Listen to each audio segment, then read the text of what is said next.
आतंक, गरीबी और political war. The world today sees them as the epicenter of terrorism. Pakistan is the global headquarters of terrorism. The country is on the brink of collapse. The economic situation in Pakistan has gone from bad to worse. दोस्तों, जब हम पाकिस्तान के बारे में सोचने लगते हैं तो हमारे दिमाग में अक्सर या तो ऐतिहासिक तनाव या फिर आज के समय में हो रहे आर्थिक संघर्षों की तस्वीरें आती हैं। हमारी आंखों के सामने एक ऐसी कहानी है जिसमें एक देश ने अपने सुनहरे साल देखे थे, लेकिन फिर कैसे वह खो गया और किस वजह से उसने अपनी पूरी क्षमता खो दी। आज हम उसी कहानी का एक गहरा और पेचीदा विश्लेषण करेंगे। आज हम बात करेंगे पाकिस्तान के आर्थिक पतन की और कैसे यह हमें कई जरूरी सबक दे सकती है।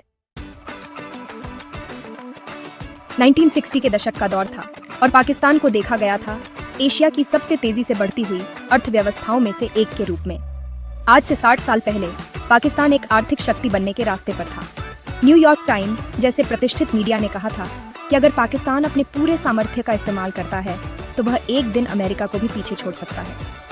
6.8% की ग्रोथ रेट और भारत जैसे अपने पड़ोसियों को पीछे छोड़ते हुए पाकिस्तान की अर्थव्यवस्था इस तरह दिखाई देती थी जैसे वह आगे चलकर दुनिया में अपनी एक खास पहचान बना लेगा। लेकिन आज पाकिस्तान की तस्वीर कुछ और है। क्या आपने कभी सोचा है कि ऐसा कैसे हुआ? कैसे वह पाकिस्तान, जो एक समय एशिया का बढ़ता हुआ सितारा था, आज अपने आर्थिक संकटों के कारण जांचने की दावत दे रहा है? कहां गई वह स्थिरता? कहां गई वह वृद्धि? दोस्तों, 1960 के दशक में पाकिस्तान ने अपने गोल्ड रश जैसे दिन देखे। उस वक्त पाकिस्तान के नेतृत्व ने आर्थिक सुधारों और औद्योगिकीकरण पर ध्यान केंद्रित किया था, जिसमें उन्होंने कृषि से लेकर विनिर्माण उद्योगों तक को बढ़ावा दिया। उस दौरान पाकिस्तान की अर्थव्यवस्था तेजी से बढ़ रही थी और हर कोई यह सोच रहा था कि यह एक स्थिर भविष्य की ओर बढ़ रहा था। लेकिन जब पाकिस्तान की अर्थव्यवस्था थोड़ी स्थिरता की ओर बढ़ रही थी, तब सैन्य ताकत बढ़ गई। पाकिस्तान में जितनी बार सैन्य शासन आया, उतनी बार लोकतांत्रिक प्रक्रियाओं को चोट पहुंची। पाकिस्तान ने कभी भी अपने राजनीतिक ढांचे को स्थिर नहीं होने दिया। सैन्य शासन ने हर बार अपनी जगह बनाई और यह अस्थिरता पाकिस्तान के आर्थिक विकास के लिए एक बड़ा झटका बन गई। न केवल यह, बल्कि पाकिस्तान का राजनीतिक ढांचा भी कभी पूरी तरह से स्थापित नहीं हो सका। दोस्तों, सैन्य शासन और राजनीतिक अस्थिरता पाकिस्तान की अर्थव्यवस्था के लिए खौफनाक साबित हुई।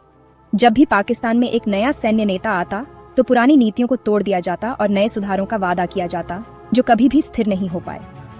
1958 से लेकर 1999 तक पाकिस्तान में 4 सैन्य कू हुए।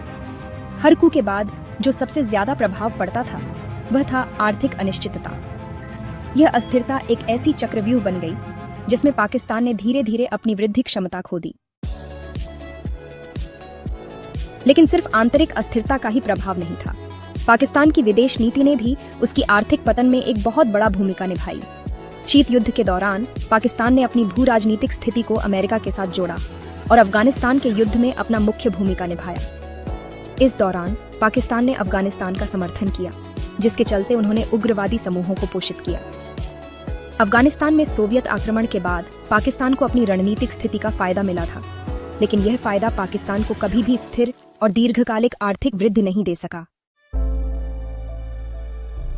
आज पाकिस्तान की अर्थव्यवस्था में जो हम देख रहे हैं वह एक निरंतर गिरावट की स्थिति है।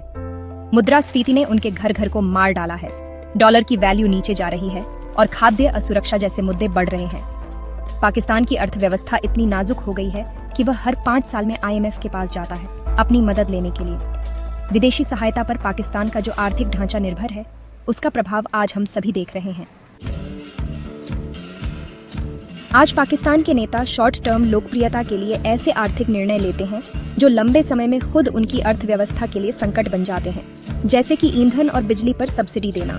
ये उपाय शायद उनके लिए लोकप्रिय हो सकते हैं, लेकिन यह लंबे समय में मुद्रास्फीति और राष्ट्रीय बजट के लिए एक बड़ी समस्या बनकर सामने आते हैं। दोस्तों, पाकिस्तान की कहानी हमें कई जरूरी सबक देती है। सबसे पहला सबक है, अगर आप अपने राजनीतिक ढांचे को स्थिर नहीं रख पाते तो आपकी अर्थव्यवस्था कभी भी नहीं बढ़ सकती।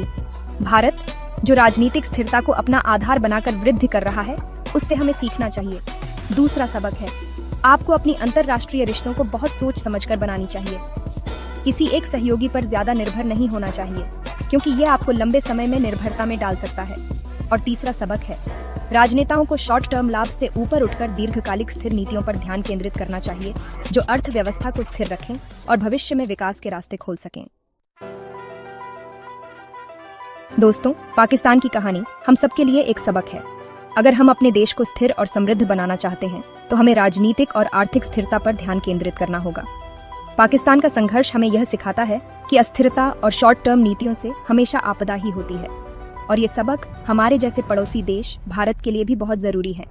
इसके अलावा अगर आप पाकिस्तान के संघर्षों और जटिल घटनाओं के बारे में और जानना चाहते हैं, तो हम आपको हमारे वीडियो देखने का सुझाव देते हैं, जिसमें एक बेहद महत्वपूर्ण घटना पर विस्तार से चर्चा की गई है। वीडियो का लिंक आपको डिस्क्रिप्शन में मिलेगा।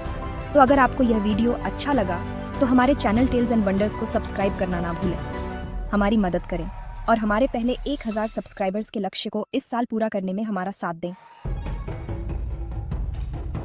और अगर आपको यह वीडियो पसंद आई तो हमारे दूसरे वीडियो भी देखें, जैसे किफलगम आतंक हमला और मुर्शिदाबाद हिंसा। उन्हें देखने के लिए नीचे दिए गए लिंक पर क्लिक करें। हम मिलते हैं अगले वीडियो में। तब तक के लिए अपना ख्याल रखें।